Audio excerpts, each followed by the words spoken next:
Oh, there, kindly, gentle folk of the world. I figured I gotta do the fight fire with fire thing because it's another beautiful spring day here. I feel the worst that I've felt in many a moon. I don't know why that is. Uh, well, ever since one of my friends blew up my phone after midnight trying to score some money off of me and got me angry and disrupted my sleep schedule, I've been trying to get it back to normal because today is a Wednesday. On Friday, I have to be ready to leave the house at 8 o'clock to go to my Medina appointment for my knee. So that means even if I get all washed up the night before and lay out all my clothes and everything, I still have to wake up at least 7 o'clock in the morning. And if you go to sleep at 3 o'clock in the morning and you got a long day, that doesn't work out so well. But yeah, mornings like this is why I don't keep a gun in the house. If I had a gun in the house, man, this shit would have been over a long time ago. But I don't like the whole idea of, chugging down about a bunch of pills. I got like 80s Xanax in the house, 50 extra volume, not counting the ones that are going to take me to the 23rd. And this other pill uh, that I got specifically as a final option, I got like, God, I don't know, 150 of those. Hell, I don't know. Like I said, I got enough here to kill two people and a horse.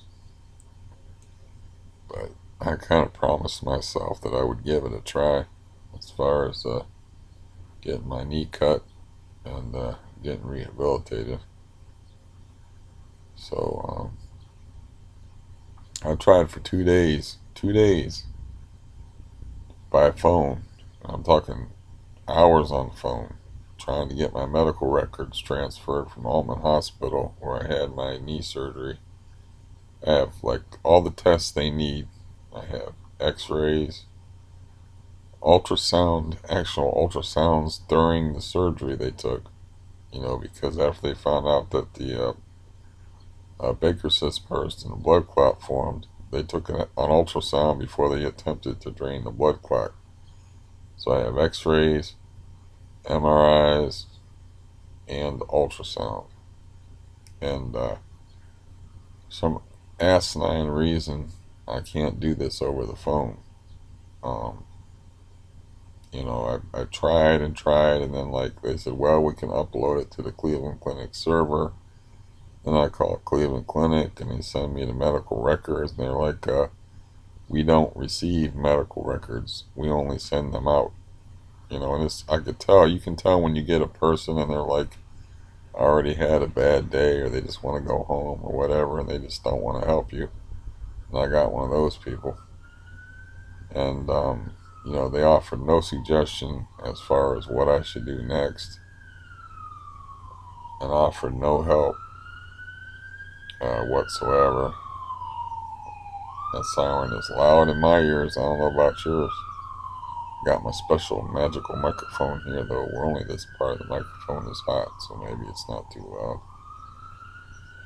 But I was like, I give up. I mean, I'm tired of all these phone calls. I don't know how many phone calls I made, and then I finally reached the medical records department. I got to one hospital here um, that I went to in Canton, saying that they were going to transfer it to the Cleveland Clinic server, and then I call them up, and they're like, we don't.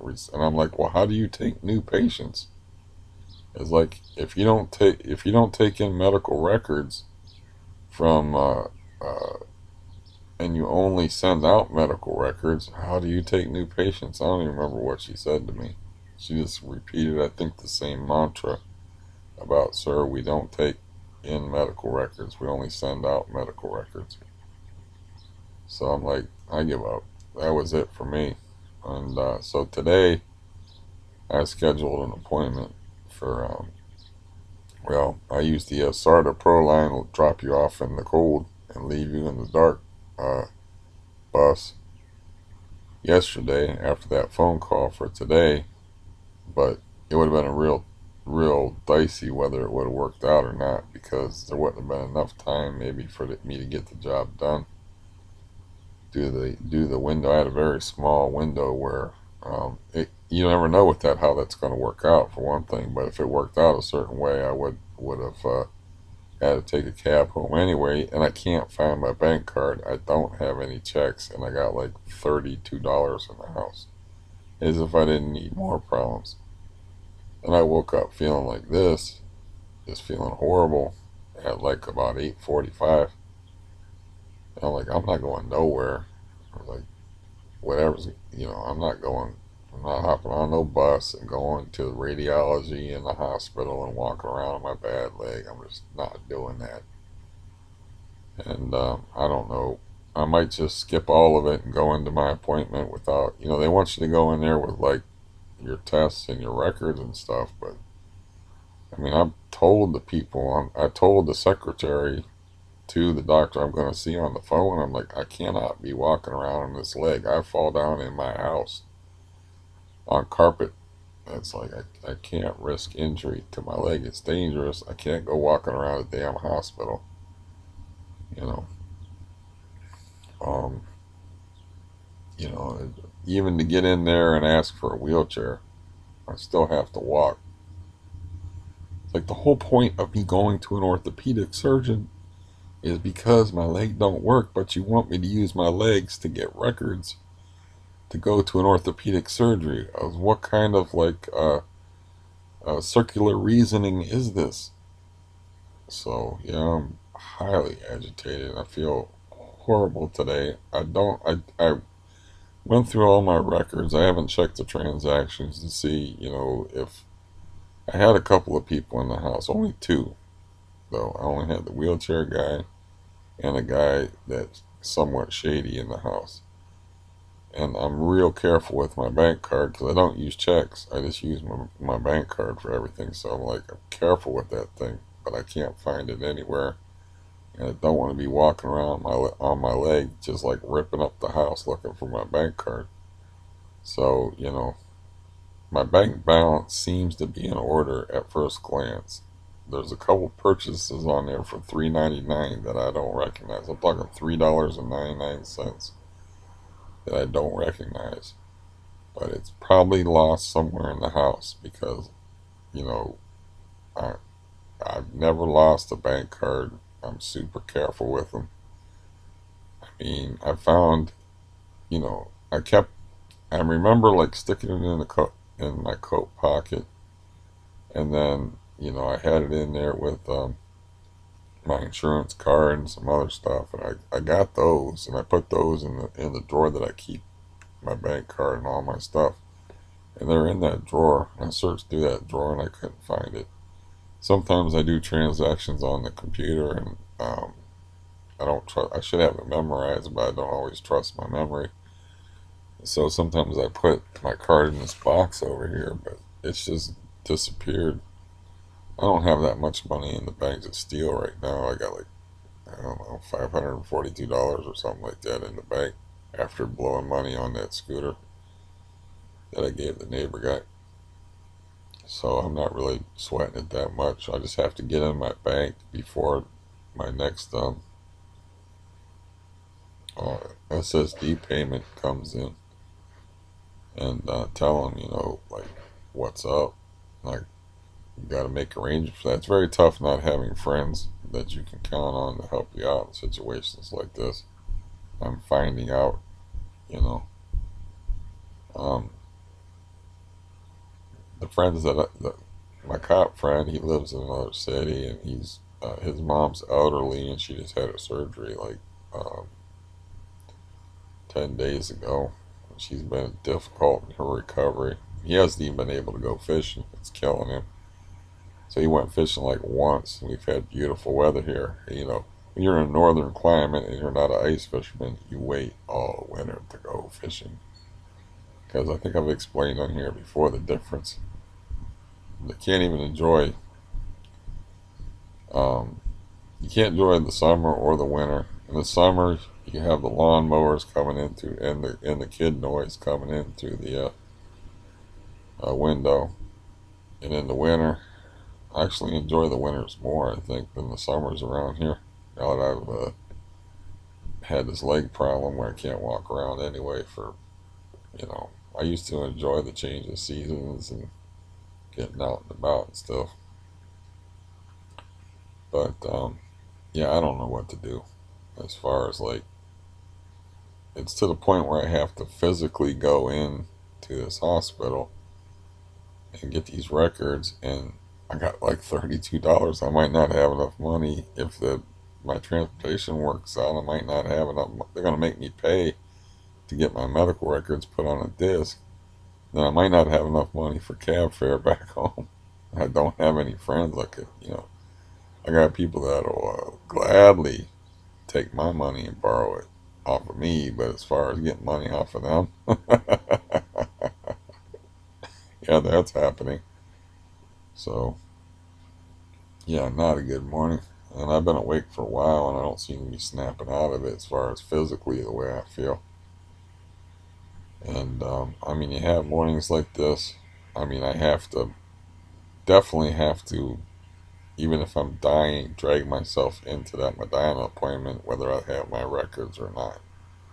Because I got I got to get that surgery on my knee. So that's the first step is to go in there to see this Scarcella guy.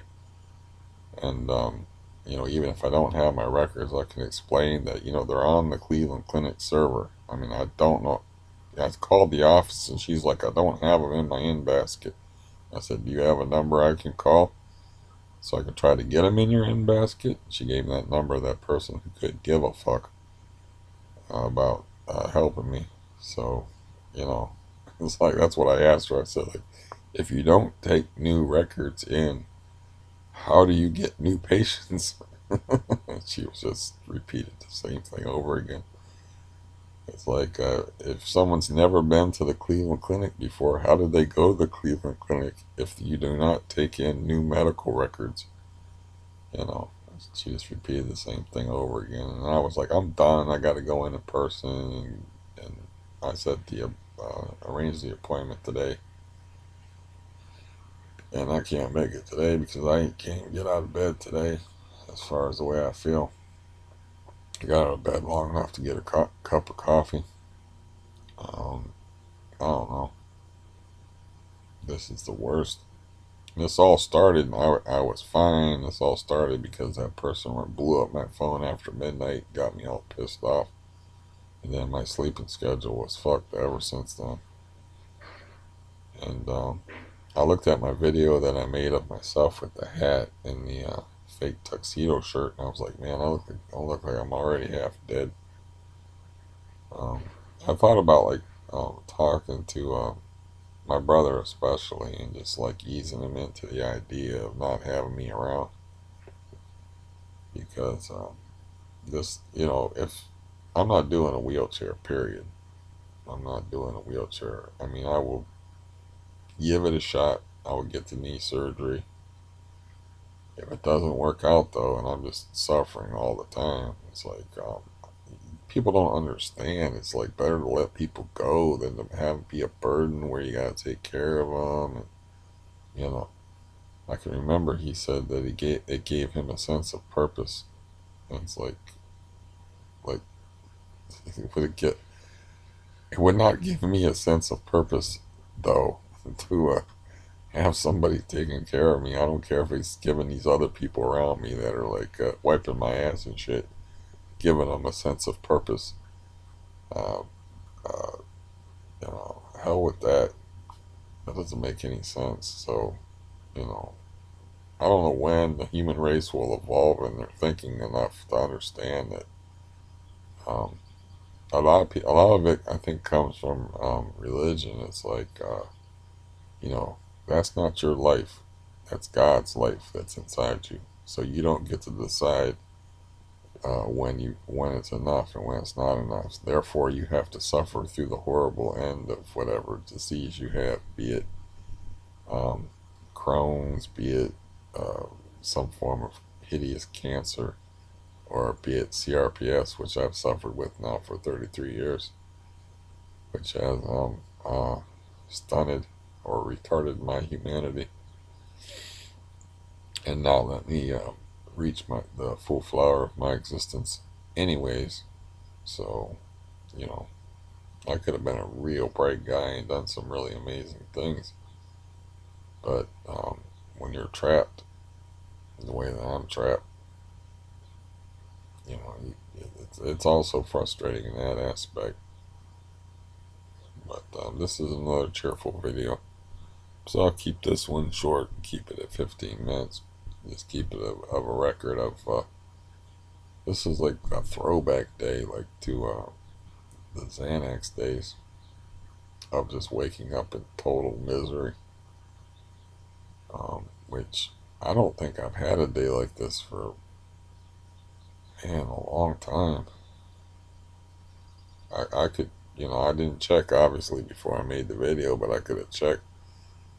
There's a video where I'm sitting up in a chair and I'm like, this is like the worst day that I've had in a very long time, but I was still taking Xanax then. And it's got nothing to do, you know. I don't know if you just have flashback days like this when you're going through a benzo thing, you know, and I understand that Valium has a different half-life and stays in your system longer, therefore I'm able to have days where I only take 5 milligrams of it. Yesterday I took, I think, 20 milligrams. My daily dose is supposed to be 30 milligrams. I think I took 20 milligrams yesterday, and then 20 milligrams the day before, so I actually been dropping it down a little bit. I don't think that has any effect on the way I'm feeling, because I've had days where I've taken 0. I've had days where I've taken just 5 milligrams, like a couple of days in a row. And the idea with the withdrawal process with Valium is, you know, because of the long half-life, you don't just drop off it. You start like taking micro doses of it. So you start doing the water titration thing. This is what the psychiatric nurse that prescribed me the Valium told me. Is like, so it's not going to be like a dropping off thing where you're like, you're working it down to 5, and then you don't 5 milligrams, and you don't take 5 milligrams anymore. You're going to be like a real slow taper off of it. But I'm nowhere near that now, and I'm a pretty tough dude as far as what I can take physically. Do the CRPS and years of training and suffering. Um, so, you know, I could put, that's why I could, like, within a month drop, even with bad withdrawal symptoms, drop Xanax from 1 milligram to a quarter of a milligram, drop 75%, and still, you know, survive and eat, get up to eat, function, move around the house. And, hell, it's in better shape then than I am now, because my knee is so bad that I can't really even stand up long enough to do dishes. I cleaned out the sink to make sure it wasn't funky. That's about it. There's still dirty dishes in there. I threw some dishes just out altogether, just because I'm like, I need to thin the herd on dishes. If I can't, you know, I don't need to be doing a whole bunch of dishes if I can't stand there. It's a horrible situation to be in, though. And I texted a few people, because that's what you want to do, is like reach out to people. And I didn't get no real response. I mean, I got a couple of responses on the text, but I didn't get no, like, I asked one person, they said they just woke up. I said, well, when you wake up, would you give me a call? It was like an hour and a half ago. It takes them a long time to wake up, apparently. Um, the other guy, the boat guy, I just was asking. I was like, I really don't want to ask this guy to do anything, but I asked him if he was working and how he's doing. And, you know, he's not allowed to text at work, so he probably was on break briefly and then had to go back to break. But he'd be happy to use me to vent a little bit. He was saying that things been rough at home and whatnot. But anyways, I don't want this to be a long video. I just want to record the fact that this process. I mean, maybe for my own sakes, maybe for other people's sakes. I don't know. At this point, I'm kind of like down. I'm like making videos almost every day just to trying to survive. So my viewership is way down. So these are mostly for me anyway. Which they started out for me, because I'm a selfish son of a bitch. Um, but yeah, I don't know, man. I'm just hoping and praying that I don't feel like this on Friday.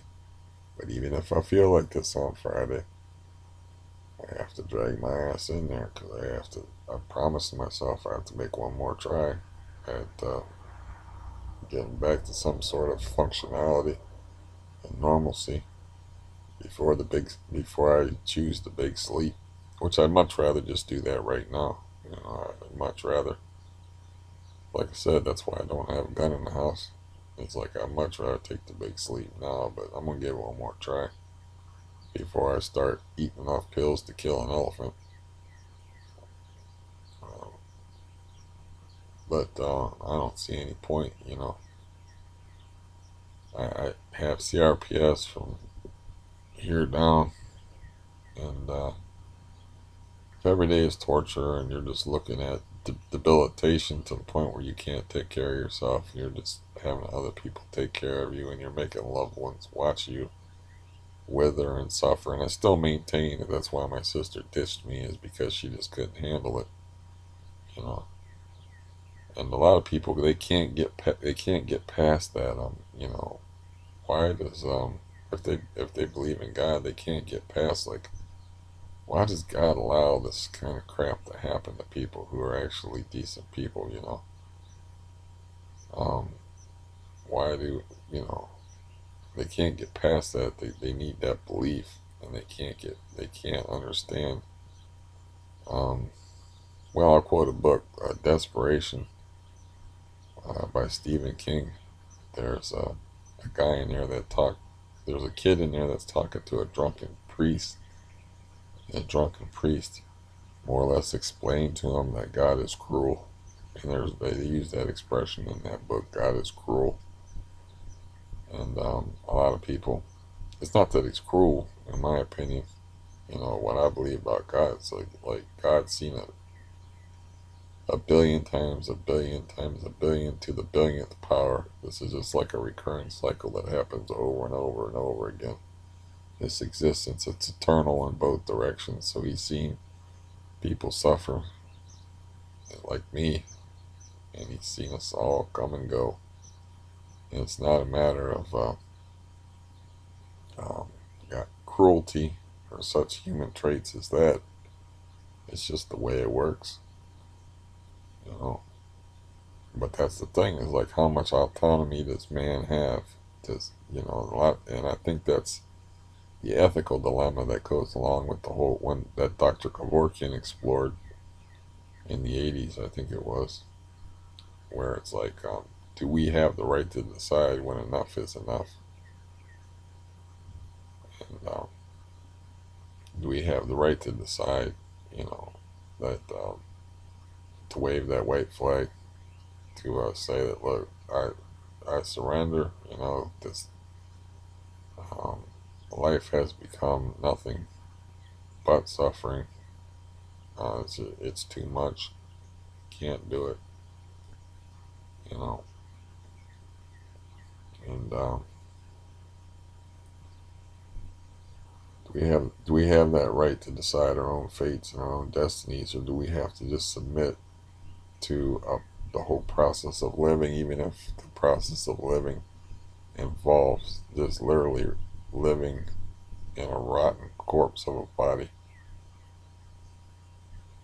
and still being alive, being flipped over in bed and turned around and stuff. I'm laughing just at the thought of it's morning here, of me thinking about these thoughts in the morning and how they'll be received. But I'll give you a nice warning in the title. I'll call it like, was Dr. Kevorkian right? And then, give warnings to people. Because I remember when I was healthy and young, I didn't want to think about these things. When I was in my 20s, I mean, I didn't want to, who wants to think about the gloomy, horrifying side of life? There's another Stephen King book called The Woman in the Room. Um, his mother died of cancer, and he would go visit her when she was in a great deal of pain. And they were smokers in that family. It's like that's the way he described his family in another book. He's like, when a whole lot of emotion expressed, you just sat back and smoked your cigarettes. Wasn't a whole lot of emotion expressed, something along those lines. Didn't complain. You just sat back and smoked your cigarettes. But he wrote a story that's particularly difficult to sit through. I think that's called The Woman in the Room. That explores these ideas that I'm talking about now. And yeah, and I just hope I can improve, because this is really going to be hard. I hope I can go to sleep early tonight and wake up at like 6 o'clock in the morning tomorrow, and then get a sleeping schedule just over the next 2 days that's coincides with my appointment, because it's going to be a long drive to Medina. My ride is going to show up at 8 o'clock for an appointment at 9:30, and they don't like get you there especially early. They try to get you there on time. The Scenic View Transportation, like I said, they're like a friend that's not a friend. Without that's they try to treat you like a friend, like get you there at a reasonable time. They don't.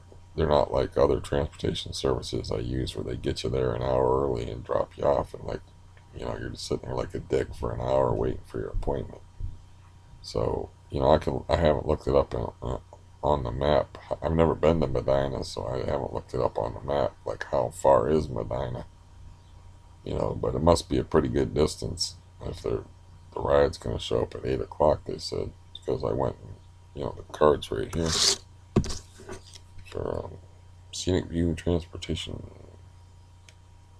and I called that up and confirmed that I had a ride. I called up my uh, care source manager this morning, and I mentioned the fact, I doubt she'll call me back, but I mentioned the fact that I was having trouble getting my medical records transferred electronically from one place to another. I was trying to think, like, why would anybody steal anybody else's medical records? I mean, I watch a lot of like crime shows and stuff, and it's like stealing identities. Is that a way to steal someone's identity so you can like get their money, or like steal their identity so you can get out of the country? I mean, what the fuck? Why is it so fucking hard to transfer medical records electronically to where I'm spending literally like 2 hours on the phone one day and 3 hours on the phone the next day, to the point where like we're like, fuck this, I can't, I'm getting nothing done. I'm not talking about being on hold for a long time either, because I didn't really wasn't really being put on hold for a long time. But yeah, that is you know we have evolved to the point where we're starting to understand that race is an idea. It's not a real thing, and that it doesn't matter that somebody looks different than you. You know, our thinking might at some point evolve to the point where a person, you know, we can use logic to see that a person that has no quality of life and should be put down, just like we put down an animal. You know, but I think religious ideas get in the way of that, and the natural, well, humans get attached to animals, but the natural attachment that people have to people where they want them around, they're selfishly want them around even if they're suffering and miserable and horrible, or they have some kooky idea in their head that like God is going to spare them and give them a miracle and they're going to jump up and suddenly be fine. And